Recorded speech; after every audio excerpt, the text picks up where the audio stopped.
Hello बच्चों, बहुत बहुत स्वागत है आपका K3 EDU चैनल पर। बच्चों, आज हम पढ़ने जा रहे हैं शॉर्ट आंसर टाइप क्वेश्चन। उसकी शुरुआत हम पहले क्वेश्चन से करते हैं जो इस प्रकार है ना। पहला क्वेश्चन क्या है? शॉर्ट आंसर टाइप क्वेश्चन है इलेक्ट्रिसिटी का। पहला क्वेश्चन क्या है? In the circuit diagram shown the two resistor A and B. एक सर्किट डायग्राम है जिसमें रेसिस्टर ए और बी दिया हुआ है। Are of same material and same area of cross section. ये जो ए और बी रेसिस्टर है आपका, ये सेम एरिया का है, सेम मटेरियल का बना हुआ है। ठीक है, ठीक। But A is longer than B. But A का जो रेसिस्टेंस है ये लॉन्गर है, इसका जो लेंथ है वो लॉन्गर है देन बी। बी से लॉन्गर है। ए और बी क्या है?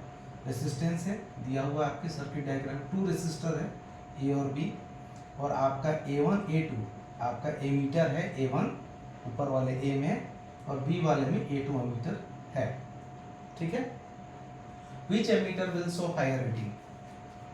बताना आपको ये है कि किस एमीटर में सबसे ज़्यादा रीडिंग शो करेगा, मतलब उस एमीटर में सबसे ज़्यादा करंट शो करेगा। कैसे?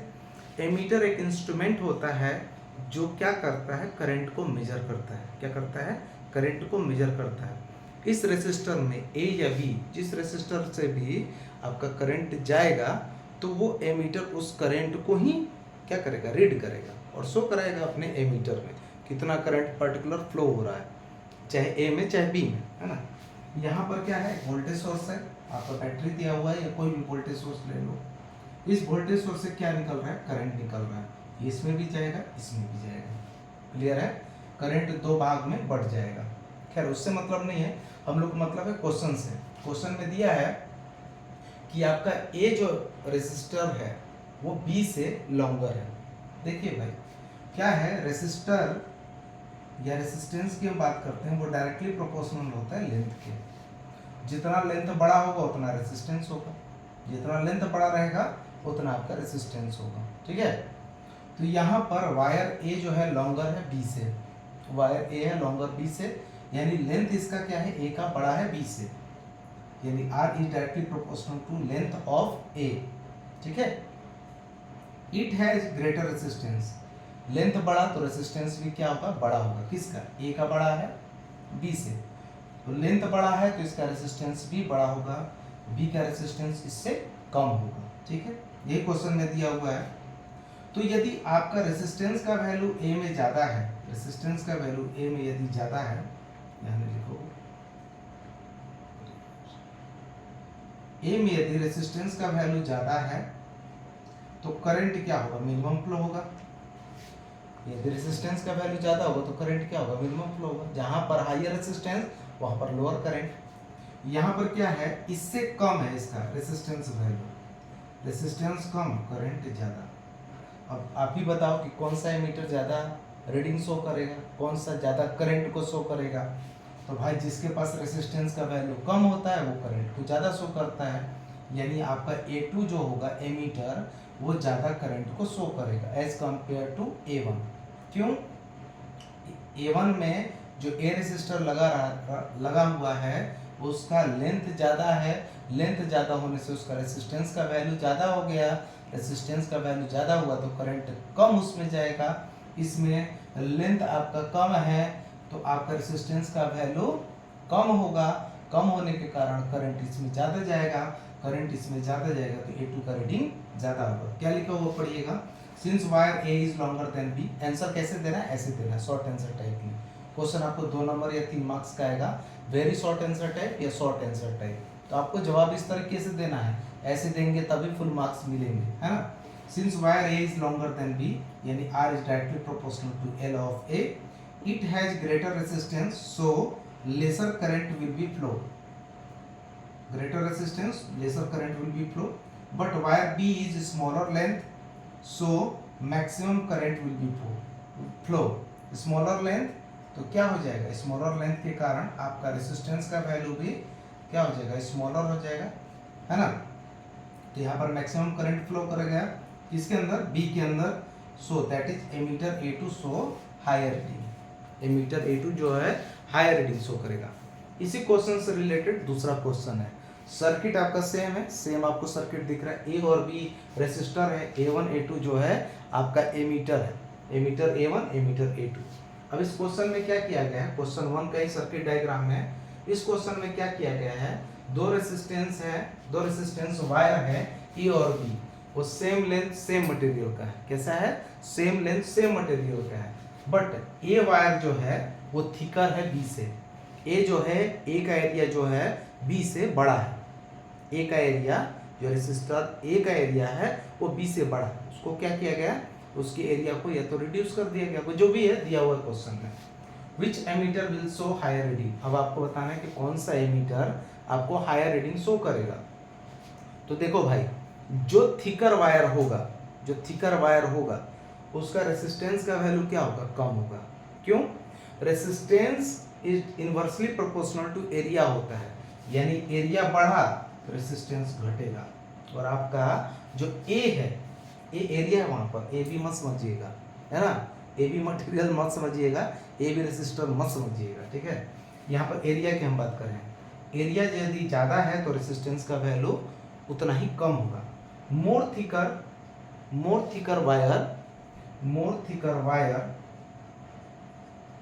थिकर वायर लेसर रेसिस्टेंस, ज़्यादा थिकर वायर होगा तो रेसिस्टेंस कैसा होगा, लेसर होगा, और आपका उसमें करंट क्या होगा, ज़्यादा जाएगा। यदि थिकर वायर है तो उसका रेसिस्टेंस का वैल्यू कम होगा, रेसिस्टेंस की वैल्यू कम होने के कारण उसमें करंट ज़्यादा जाएगा। क्लियर है, करंट उसमें ज़्यादा जाएगा। कहने का मतलब एमीटर जो A1 है वो हायर रीडिंग को शो करेगा as compare to A2। Clear है, क्लियर है, दोनों क्लियर हुआ। ये दोनों इंपॉर्टेंट क्वेश्चन है ना, ध्यान रखिएगा। चलिए धन्यवाद। ये दो क्वेश्चन के लिए तीसरा क्वेश्चन अब चलते हैं, मिटाते हैं इसको, मिटाते हैं, पॉज करके नोट कर लीजिएगा इसको। ठीक है, अगला क्वेश्चन देखते हैं।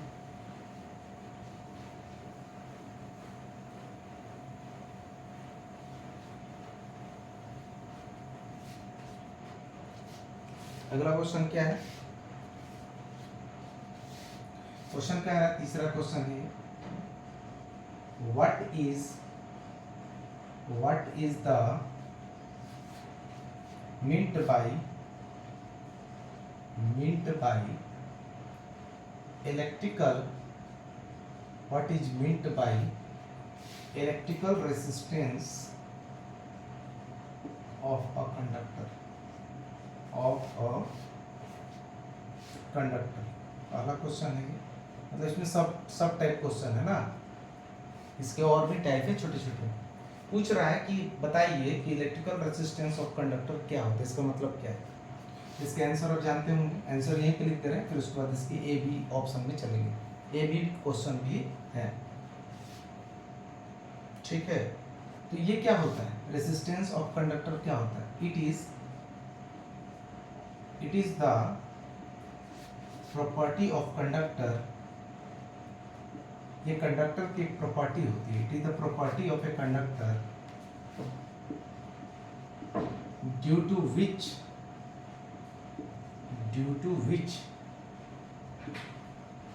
opposes the current flowing through it, opposes the current flowing through it। यदि किसी कंडक्टर से कोई करंट को फ्लो करा रहे हैं और वहां पर अपोजिशन नेचर का कोई प्रॉपर्टी नजर आता है आपको, due to the no movement of electrons, due to no movement, free electrons तो कंडक्शन करवाता है, लेकिन मूवमेंट इलेक्ट्रॉन्स नहीं होते हैं, वो क्या करते हैं, कंडक्शन को रोकते हैं, उसको ही रेसिस्टेंस कहते हैं। और ये किसकी प्रॉपर्टी होती है, कंडक्टर की प्रॉपर्टी होती है। क्लियर, चलिए ये क्वेश्चन क्या कर रहा है, क्वेश्चन कह रहा है, इसके बाद क्वेश्चन कर रहा है, state how resistance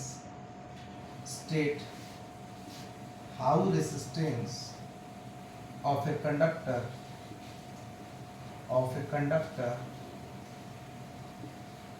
is affected, state how resistance of a conductor is affected when question यहाँ से चालू होता है, सब टाइप वेन। पहला, a low current passes through it, a low current passes through it, a low current passes through it for a short duration, for a short duration। Question क्या है, question को समझिएगा।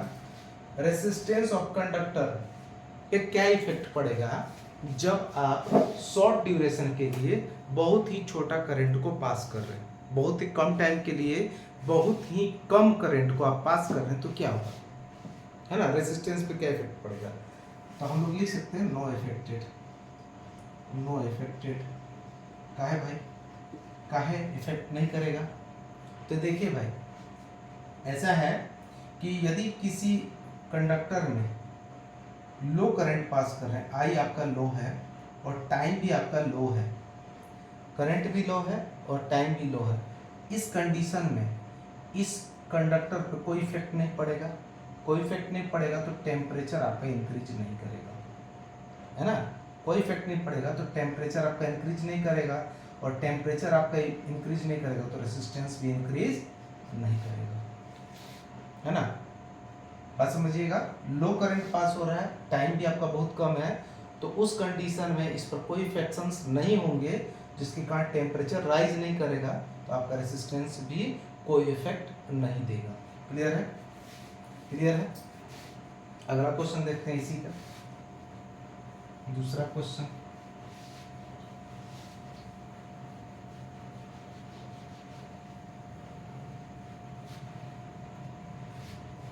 दूसरा क्वेश्चन क्या है इसी का, दूसरा है ए हैवी करंट, दूसरा है a heavy current, a heavy current passes through it for, a heavy current passes through it for 30 seconds, 30 second. अगला क्वेश्चन ये कह रहा है ना कि रेजिस्टेंस पे क्या इफेक्ट पड़ेगा जब आप मैक्सिमम करंट या हैवी करंट पास कर रहे हैं, कितना सेकंड के लिए, 30 सेकंड के लिए, कितना सेकंड के लिए, 30 सेकंड, मतलब कुछ टाइम ले रहा है, अच्छा टाइम ले रहा है, 30 सेकंड टाइम ले रहा है, और आप हैवी करंट पास करेंगे, है ना। तो आंसर क्या लिखेंगे, क्या इफेक्शन होगा, एकदम इफेक्शन होगा जब आप when heavy current will pass through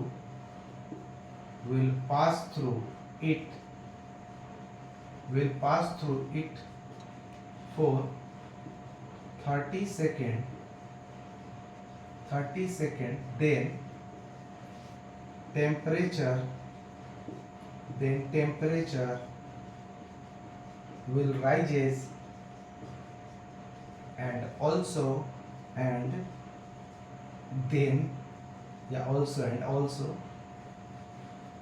resistance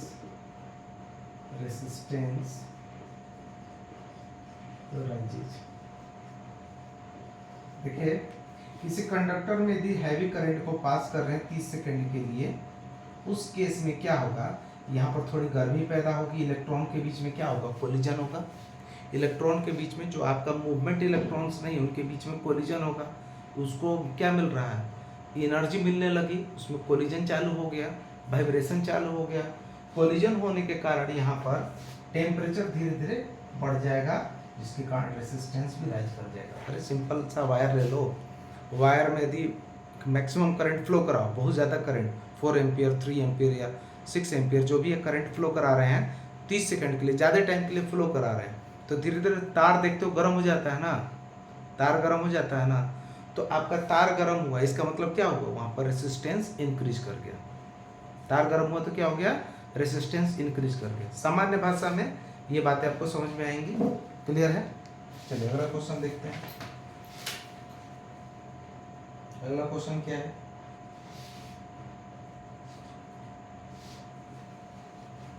अगला क्वेश्चन है एक्सप्लेन।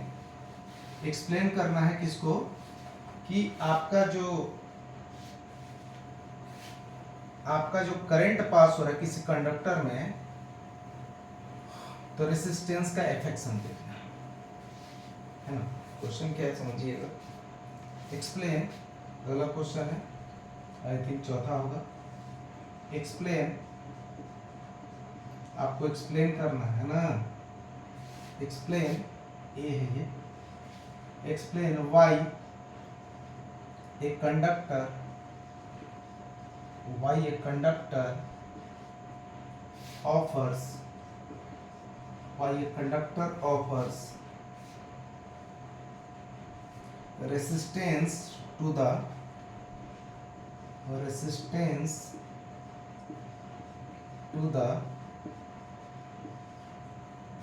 flow of current, पहला क्वेश्चन ये कह रहा है किसी कंडक्टर में यदि करंट को फ्लो करा रहे हैं तो रेसिस्टेंस कैसे डेवलप हुआ, है ना। किसी कंडक्टर में यदि करंट को फ्लो करा रहे हैं तो रेसिस्टेंस कैसे डेवलप हुआ, इसको बताना है। और बी क्वेश्चन कह रहा है कि डिफरेंशिएट बिटवीन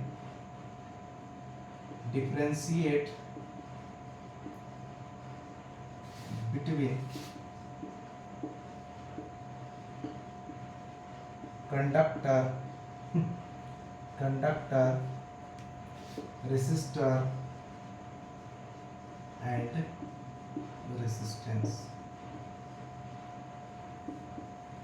क्या करना है, डिफरेंशिएट करना है। एक ही में क्वेश्चन है ये, शॉर्ट आंसर टाइप क्वेश्चन में 3 नंबर मार्क्स के क्वेश्चन आते हैं ऐसे, तो आप इसको देख लेंगे कि किस तरीके का क्वेश्चन है और कैसे आंसर इसको डिजाइन करना है, क्योंकि यही महत्वपूर्ण रखता है, मायने रखता है ना। आंसर क्या है समझिएगा। कैसे करता है भाई, कि आपका रेसिस्टेंस पैदा हो जाता है ना, तो कोलिजन ऑफ इलेक्ट्रॉन्स के कारण होता है, उसी के बारे में लिखना है। तो लिखेंगे the motion of electrons, the पहला का आंसर है the motion of electrons in an electric circuit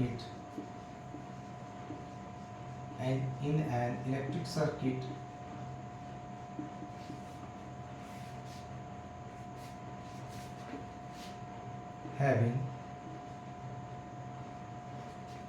the motion of electrons in an electric circuit having, या इसको लिखते हैं constitutes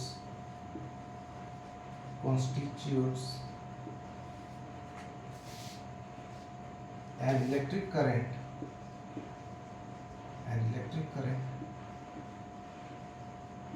क्या कह रहा है, the motion of electrons in an electric circuit constitute an electric current।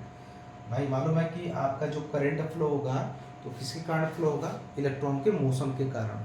Electron यदि motion नहीं करे, कौन सा इलेक्ट्रॉन, फ्री इलेक्ट्रॉन, यदि मोशन नहीं करे तो करंट क्या फ्लो करेगा, नहीं करेगा।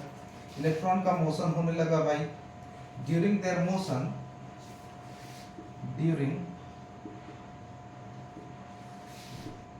मोशन, अब मोशन होने लगा इलेक्ट्रॉन्स का तो ये टकराएगा ना, कोलाइड करेगा। During their motion they collide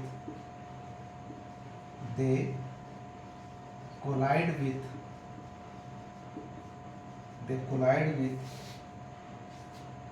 another, they collide with one another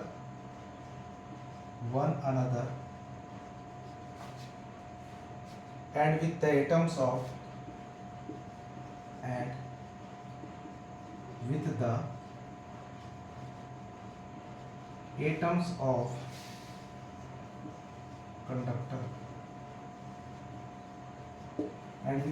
of conductor, this restrict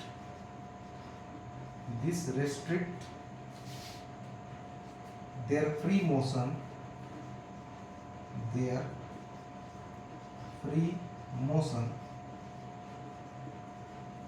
so this restriction is called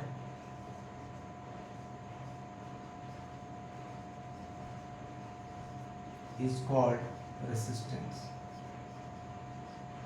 resistance तो हम लोग समझते हैं कि रेसिस्टेंस क्या होता है, ये कंडक्टर की प्रॉपर्टी है जो करंट को फ्लो इजीली नहीं होने देता है, अपोजिट करता है करंट का। कैसे लिखे, देखो, motion of electrons in electric circuit constitute an electric current during their motion. यदि आपका एक इलेक्ट्रॉन्स मूव करने लगा इलेक्ट्रिक करंट के कारण किसी भी सर्किट में, उस समय क्या होगा कि इनके बीच में मोशन होगा, किसके बीच में, इलेक्ट्रॉन्स के बीच में। तो फ्री इलेक्ट्रॉन से टकराएगा और वो जो नॉन मूवेबल इलेक्ट्रॉन्स है उससे भी टकराएगा। तो लिखा है during their motion they collide with one another, अपने में टकरा गया, and with the atoms of conductor, और कंडक्टर के कुछ और एटम जो मूवेबल नहीं है उनके साथ भी टकरा गया। तो इस टकराने के कारण क्या होता है, ये जो फ्री मोशन हो रहा था, फ्री मूवमेंट हो रहा था करंट का इलेक्ट्रॉन के थ्रू, इस मोशन को रोक दिया जाता है, रिस्ट्रिक्शन पैदा करता है। अगला कंडक्टर का एटम रिस्ट्रिक्शन पैदा करता है और यही रिस्ट्रिक्शन क्या कहलाता है, रेसिस्टेंस। यह रिस्ट्रिक्शन क्या कहलाता है, रेसिस्टेंस। अगला आंसर देखेंगे बी कह रहा है कि आप डिफरेंशिएट करो कंडक्टर, रेसिस्टर और रेसिस्टेंस के बीच में। यहाँ पर कंडक्टर, पहले कंडक्टर के बारे में लिख दो। कंडक्टर क्या होता है, material which allow to pass the current easily। Conductor क्या करता है, एक ऐसा मटेरियल है जो करंट को पास करने देता है इजीली। कहने का मतलब लो रेसिस्टेंस, कहने का मतलब लो रेसिस्टेंस, ठीक है। अब अगला जो है रेसिस्टेंस है, क्या है रेसिस्टेंस, इसके बारे में आप अच्छी तरह से जानते हैं। ये होता है क्या, property of material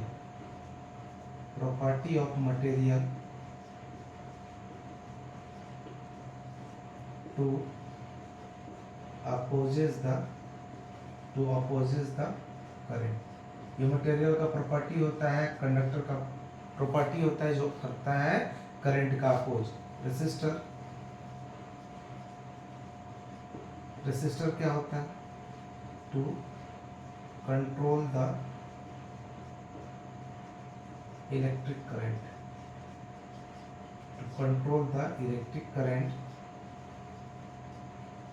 do not passes. ये भी एक मटेरियल होता है। देखिए रेसिस्टर और रेसिस्टेंस में फर्क होता है। रेसिस्टर एक मटेरियल होता है जो ऐसे से लगाते हैं जिगजैग वाला टाइप, और रेसिस्टेंस कंडक्टर के अंदर की प्रॉपर्टी होता है। कंडक्टर एक मटेरियल होता है जो कंडक्टर, क्यों कंडक्टर कहला, क्योंकि वो करंट को पास करने देता है, यानी उसका रेसिस्टेंस कैसा होता है, लो होता है। रेसिस्टेंस क्या होता है, प्रॉपर्टी होता है मटेरियल, या सिंपल सा कंडक्टर भी आप लिख सकते हैं जो करंट को अपोज करता है। इसका एक कारण है जो आपके इस इधर फर्स्ट वाले में आपने डिफरेंशिएट, मतलब फर्स्ट वाले में एक्सप्लेन किया। रेसिस्टर क्या होता है, ये मटेरियल होता है, ये करंट का कंट्रोलेशन पॉइंट होता है, ये कंट्रोल करता है इलेक्ट्रिक करंट को। और do not passes current easily, easily pass नहीं होने देता है ना। इसको क्या समझेंगे, जैसे बल्ब एक रेसिस्टर है, पास करने देता है, बल्ब जलता है ना, बल्ब जलता है उसके बाद पास करने देता है। पंखा भी रेसिस्टर होता है, उसको भी वो चला के फिर आगे पास होने देता है करंट को। तो ये सब काम होता है इनका, कंट्रोल करता है करंट को, जो करंट जा रहा है उसको कंट्रोल करके वोल्टेज ड्रॉप कराता है V बराबर IR, और उससे ही सब चीज़ें वोल्टेज ड्रॉप होने के कारण चलती है। और यदि आप सीरीज में कनेक्ट करते हैं तो जो आपका वोल्टेज ड्रॉप है टर्मिनल टू टर्मिनल सेम रहता है, लेकिन पार्टिकुलर रेसिस्टर के लिए अलग अलग होता है, जबकि पैरेलल कनेक्शन में आपका वोल्टेज या पोटेंशियल डिफरेंस सेम होता है। क्लियर है। चलिए क्वेश्चन खत्म। चौथा क्वेश्चन था, लिख लिए होंगे, समझ में भी आया होगा, है। कमेंट बॉक्स में कमेंट भी लिखा करें आप लोग, लिखेंगे तो हमें थोड़ा सा प्रोत्साहन मिलेगा तो हम वीडियो को और अच्छा से अच्छा बनाएंगे, है ना। चलिए, ये शॉर्ट आंसर टाइप का चौथा नंबर का क्वेश्चन था। पांचवा नंबर चलते हैं हम लोग। पांचवा नंबर क्वेश्चन क्या है आपके बीच में, देखिए पांचवा number, keeping the potential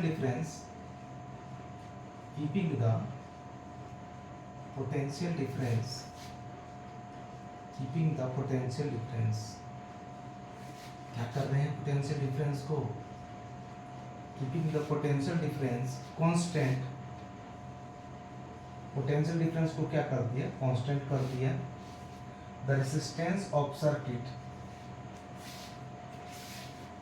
the resistance of circuit, resistance of circuit is doubled,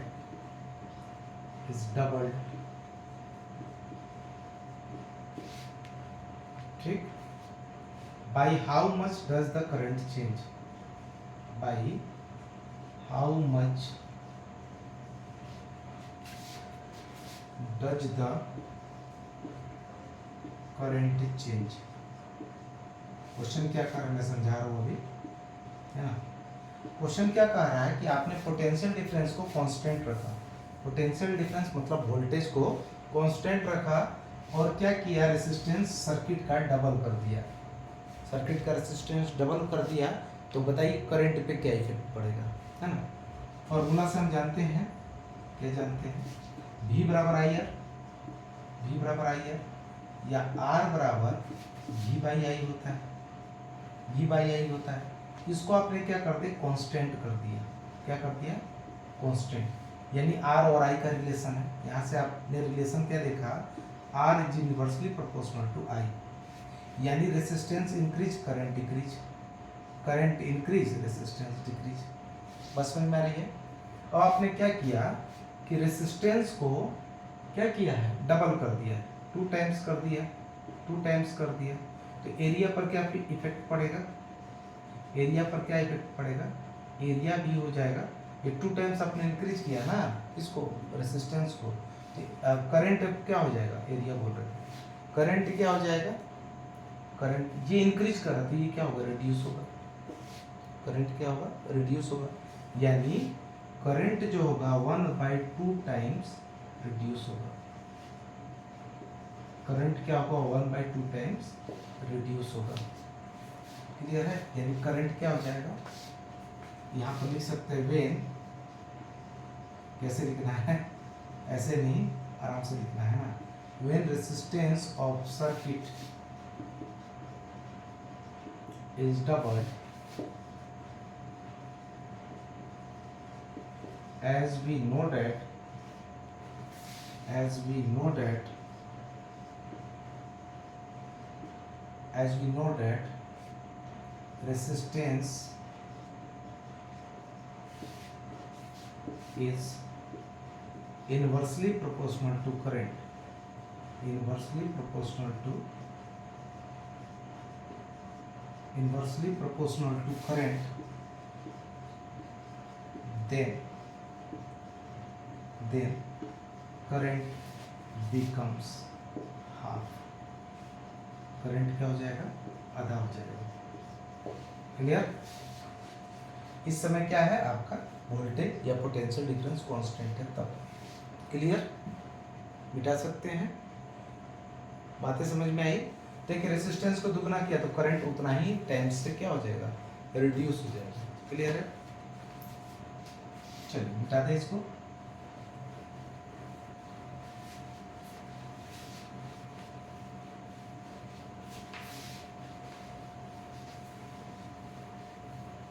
अगला क्वेश्चन देखते हैं। अगला क्वेश्चन क्या है, जो भी है क्वेश्चन नंबर नहीं पता, ठीक है। अगला है how does the resistance of wire is changed, how does the resistance of a wire is changed when a its length is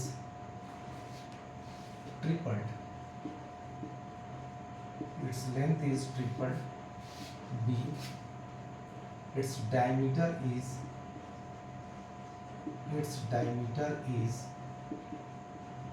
tripled, C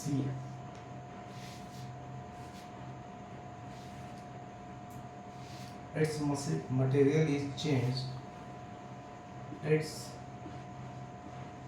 material is changed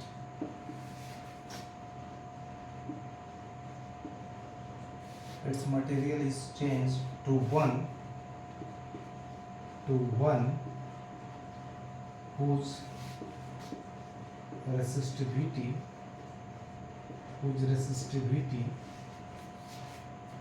is 3 times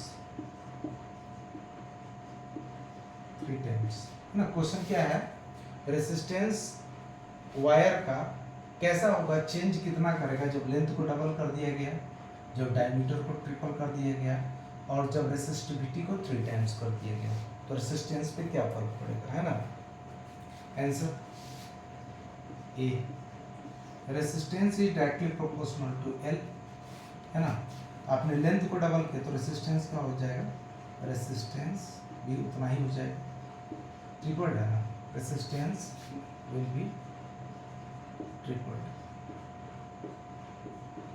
resistance भी क्या हो जाएगा, ट्रिपल्ड।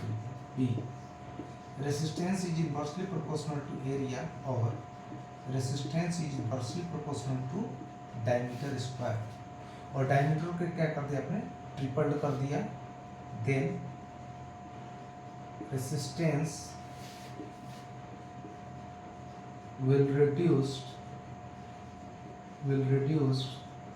3 करेंगे तो 3 का square करेंगे तो 9 हो जाएगा, reduced 9, resistance is reduced by 9 times, 9 गुना ये रिडक्शन हो जाएगा, यानी इनवर्सली प्रोपोर्शनल हो जाएगा। यहाँ पर क्या हो जाएगा, R is inversely proportional to D को आपने क्या किया, ट्रिपल्ड कर दिया, 9D स्क्वायर हो जाएगा, कहने का मतलब पहले से 9 गुना 1/9 टाइम्स रिडक्शन होगा, ठीक है। सी, आपने क्या किया, रेसिस्टिविटी को 3 टाइम्स कर दिया, रेसिस्टेंस भी क्या होगा, R is rho L by ये होता है ना रेसिस्टिविटी के हिसाब से, तो रेसिस्टिविटी को 3 टाइम्स किया तो रेसिस्टेंस ऑलरेडी क्या हो जाएगा, 3 टाइम्स हो जाएगा, क्योंकि रेसिस्टेंस और रेसिस्टिविटी एक ही टाइप का चीज है सब। रेसिस्टेंस बिकम्स ट्रिपल्ड, रेसिस्टेंस भी क्या हो जाएगा, ट्रिपल्ड हो जाएगा। इसमें कोई दिक्कत, कोई परेशानी, कोई परेशानी नहीं है। चलो अगला क्वेश्चन देखते हैं।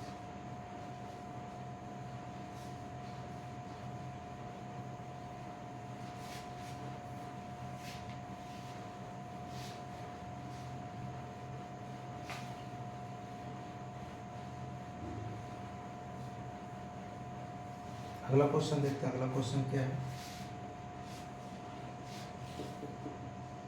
इफ अ वायर, कोई वायर है, if a wire is increased,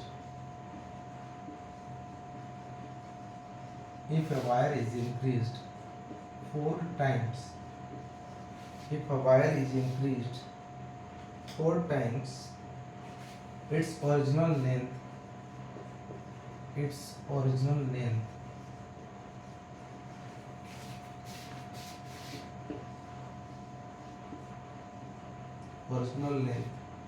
by what factor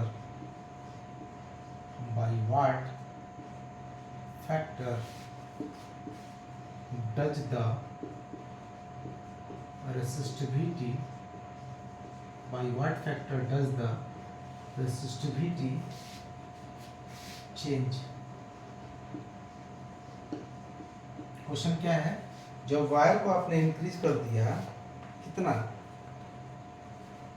4 times increase कर दिया ओरिजिनल लेंथ से, तो बताइए रेसिस्टिविटी पर क्या इफेक्ट पड़ेगा। आंसर आपको मालूम है, resistivity does not depends on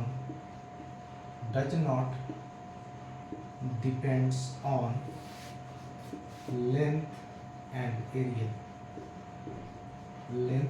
area, so do not change.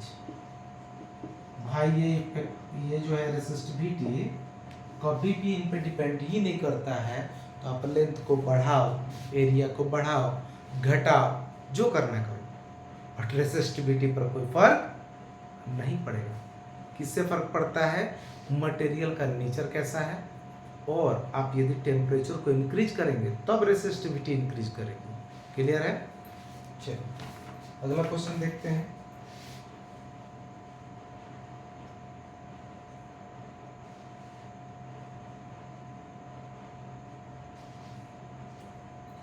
अगला क्वेश्चन है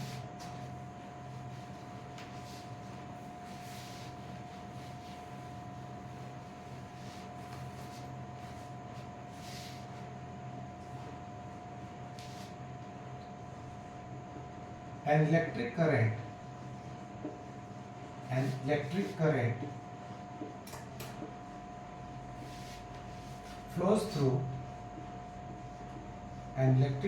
flows through three lamps। Electric current flow कर रहा है 3 लैंप्स में, 3 lamps when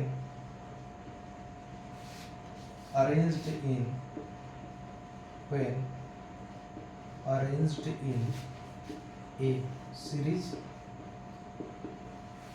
in a series and be parallel। Electric current जो है फ्लो कर रहा है, लैंप लगाया हुआ 3 लैंप है, अरेंज किया गया सीरीज में या तो पैरेलल में, है ना। If the filament of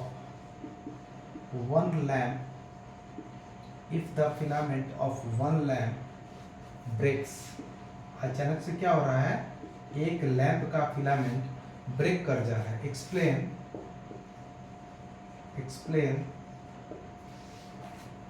what happens to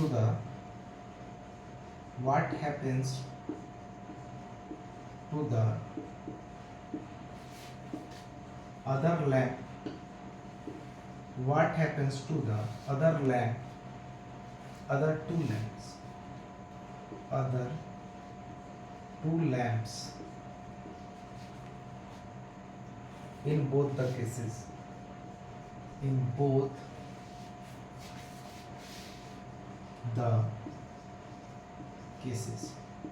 question क्या है, करंट पास कराया जा रहा है, लैंप जो है 3 ठो, वो सीरीज में और पैरेलल में, मतलब एक सेक्शन देखेंगे सीरीज का, एक सेक्शन देखेंगे पैरेलल का। अब उस कंडीशन में क्या हो गया कि फिलामेंट एक लैंप का ब्रेक कर गया, यानी वो फ्यूज हो गया, ब्रेक हो गया वहां पे, यानी फ्यूज हो गया। अब फ्यूज होने के कारण दूसरे लैंप पर क्या इफेक्ट पड़ेगा? आपको मालूम है कि सीरीज कनेक्शन में यदि करंट एक जगह इंटरप्ट हो गया, सीरीज कनेक्शन में सेम करंट फ्लो होता है, एक जगह आपका इंटरप्ट हो गया, एक बल्ब फ्यूज कर गया, तो आगे करंट पास नहीं होगा। लेकिन पैरेलल में पोटेंशियल डिफरेंस सेम होने के कारण यदि मान लो एक फ्यूज कर गया तो अगले वाले में भी करंट जाएगा, कोई दिक्कत नहीं होगा। करंट का वहाँ डिस्ट्रीब्यूशन होता है, पोटेंशियल डिफरेंस सेम रहता है, करंट सेम नहीं होता। जैसे मान लो आपके घर में ही है, वायरिंग जो है आपका पैरेलल वायरिंग होता है, एक बल्ब फ्यूज कर गया तो दूसरा बल्ब नहीं जलता है, जलता है, बिल्कुल जलता है। तो पैरेलल यदि कनेक्शन रहेगा तो आपका बल्ब जलेगा, कोई इफेक्ट नहीं पड़ेगा। लेकिन यदि सीरीज कनेक्शन है तो उसमें बल्ब आपका फ्यूज होने के बाद रुक जाएगा, है ना। आंसर उसको लिखेंगे, आप समझ गए होंगे आंसर कैसे लिखना है, उसको लीजिए, है ना। लिखेंगे in a series connection,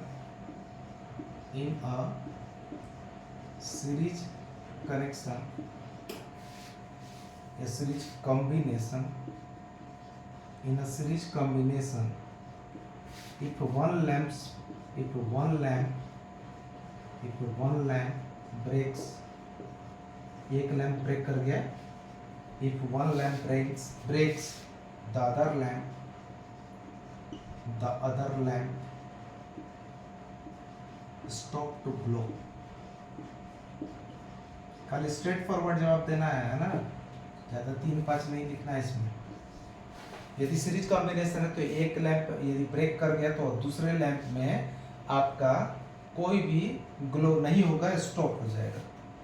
in parallel combination, in a parallel combination, in a parallel combination, if one lamp breaks,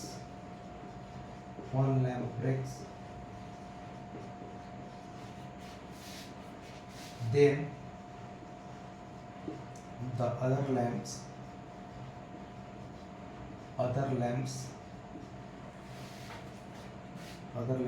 will be glow, because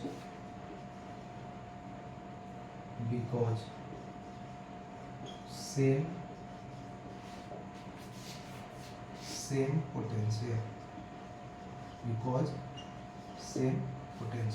कोई दिक्कत, कोई परेशानी है ना? कोई परेशानी नहीं। चलिए अगला क्वेश्चन देखते हैं।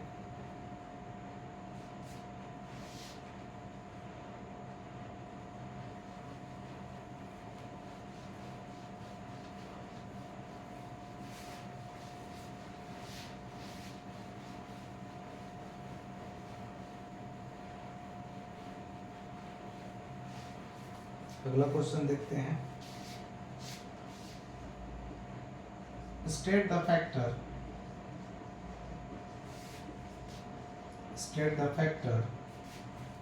on which the heat produced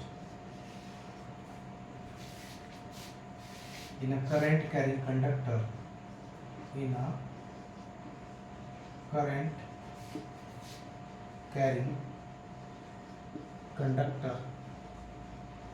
कौन कौन से ऐसे फैक्टर हैं जब आपके कंडक्टर में जो करंट कैरिंग है प्रोड्यूस करता है हीट, तो कौन कौन से ऐसे फैक्टर जो हीट पर डिपेंड करता है ना?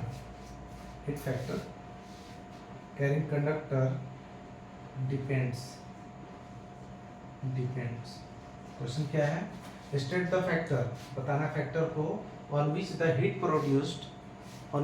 produced in a current carrying conductor depends।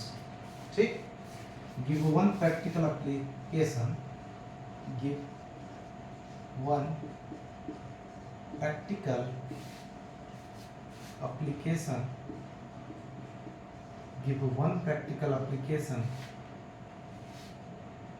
of this effect।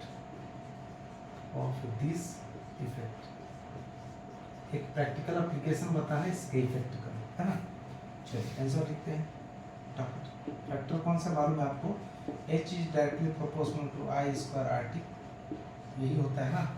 तो फैक्टर कौन कौन सा आपको मालूम है? पहला factor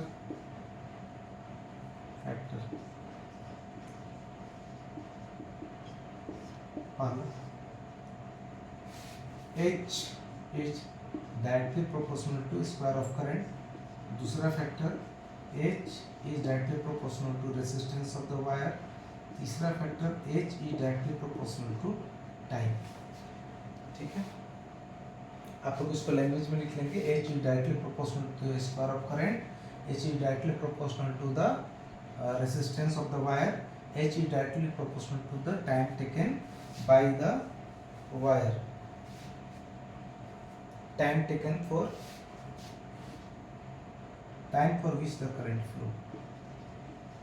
for which the current flow,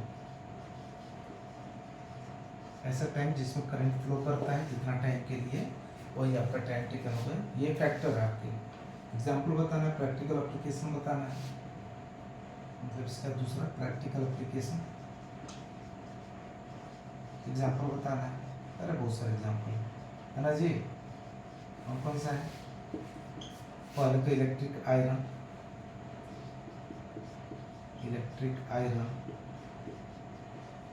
room heater, geyser, बहुत सारा गीजर, चलो